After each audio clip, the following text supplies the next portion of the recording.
Today we're going to do it a little bit different. Today I'm bringing you here to my office in downtown San Diego, and we're going to do a consultation for a DUI case. So my name is Dod. I've been a criminal defense attorney for the past 18 years. And today what I'm going to do is, if you're sitting in my office and you're sitting right across the chair from me, I'm going to give you a consultation just as if you were here. If you've recently been arrested for a DUI and you're thinking about coming in for a consultation, stick around. I think you're going to like this video.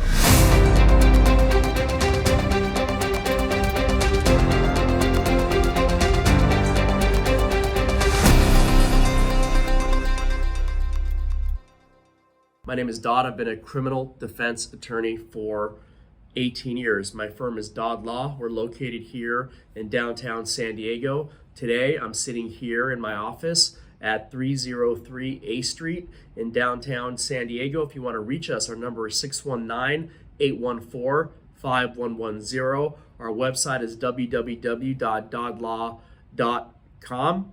You can also subscribe to our channel, and you can hit that like button just so we can help people get the help they need. Now, if you're watching this video, there's a very high likelihood that either you or a loved one has recently been arrested for a DUI. And if that's the case, I'm very sorry to hear. Now, the first thing I ask all my clients when they come to the office is to bring the pink paper. It's the pink paper that the officer gave you when you were arrested, because what they do is they arrest you, they give you the pink paper, they take away your license. Now, a lot of times my clients don't know that their license was taken away, so they're searching through their purse and searching through their car trying to find their license. And here's the thing, they give you that pink paper as your temporary license, so you're not going to have your license. I also have my clients bring in their bail paperwork. It's the document that shows when their next court date is. It shows their booking number, and all that information. So how does it work with the DUI? So typically on a DUI, you've been either arrested at a checkpoint, you've been pulled over for, either swerving, weaving, speeding, or in the unfortunate situation, you were involved in an accident. Those are really the only ways that you get arrested on a DUI. You get arrested at a checkpoint. You can get arrested at the checkpoint at the border, which is a constant 24-hour checkpoint coming across the border. You were pulled over for, various traffic violations, or you were involved in an accident.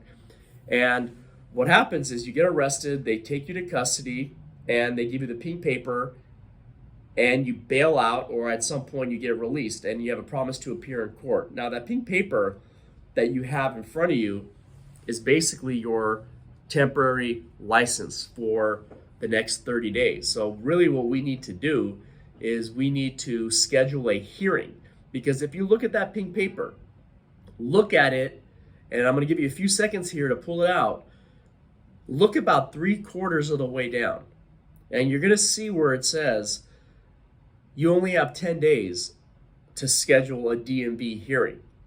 And it's funny how the DMV kind of buries that in the bottom, right? They don't put that at the top in big bold caps for you to see. They kind of put it at the bottom, they hide it, and they hide it for a purpose, because at the end of the day, they really don't want you to call the DMV and schedule a hearing, because once you call the DMV and schedule a hearing, what happens is your license would have been suspended 30 days from the date of your arrest if you did not call the DMV and schedule a hearing. So let's just say hypothetically you're pulled over on March 1st.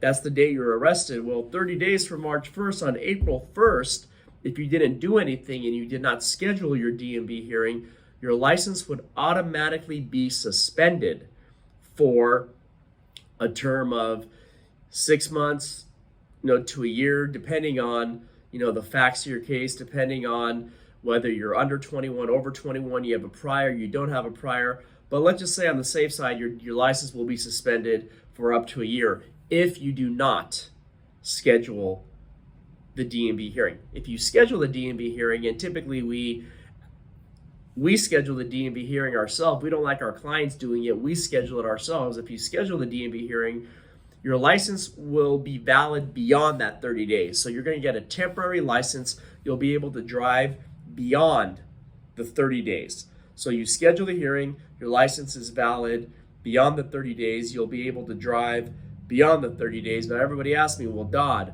okay, so what about my license? What about my license? And in order to get your restricted license here in California, you're going to have to get something called an SR22 supplemental insurance. I don't recommend you contact your own insurance company.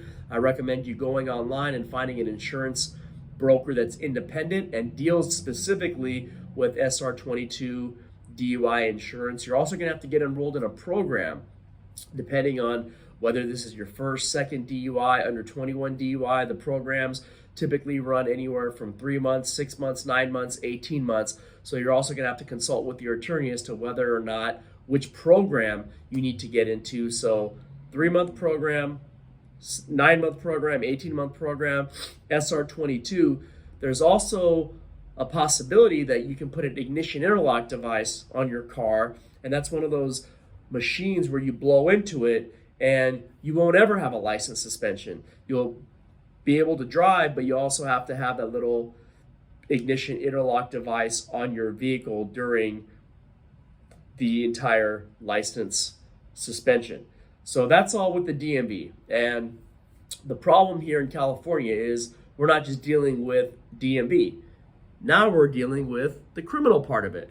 So you get a court date on your bail document, and your court date is typically 2 to 3 months after your arrest date on a misdemeanor. If it's a felony, it's going to be within a week or so. But on a misdemeanor, it's going to probably be within a few months of your arrest date, your court date, and your DMV hearing and your criminal court date have nothing to do with each other. They're completely separate. They're completely independent. They have nothing to do with each other.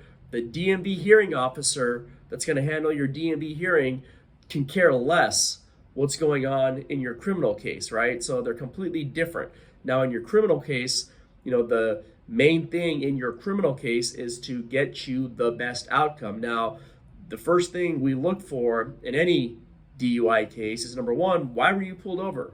What was the reason the officer pulled you over? Is there any Fourth Amendment violation? Now, if it's a sobriety checkpoint, it's harder to win, but is the officer claiming you were weaving? Were you drifting?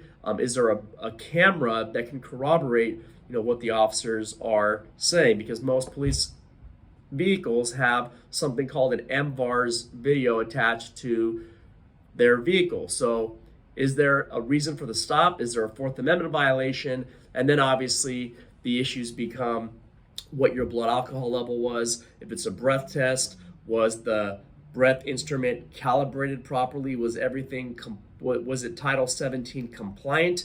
If it's a blood test, was everything with the phlebotomist done properly? Was the blood preserved properly? Was the proper amount of coagulant and preservative in the actual test tube such that there wouldn't be coagulation of the blood? Because if there's coagulation of the blood, coagulation causes an increased amount of alcohol, which can give you a invalid result. So there are various defenses in a DUI case. I've just gone over a few that we have here in 10 minutes. But what you need to do is you need to consult with an attorney, right away.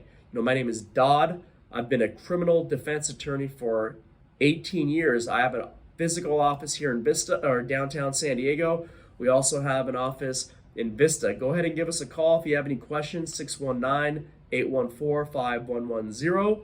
You can go to our website, www.dodlaw.com.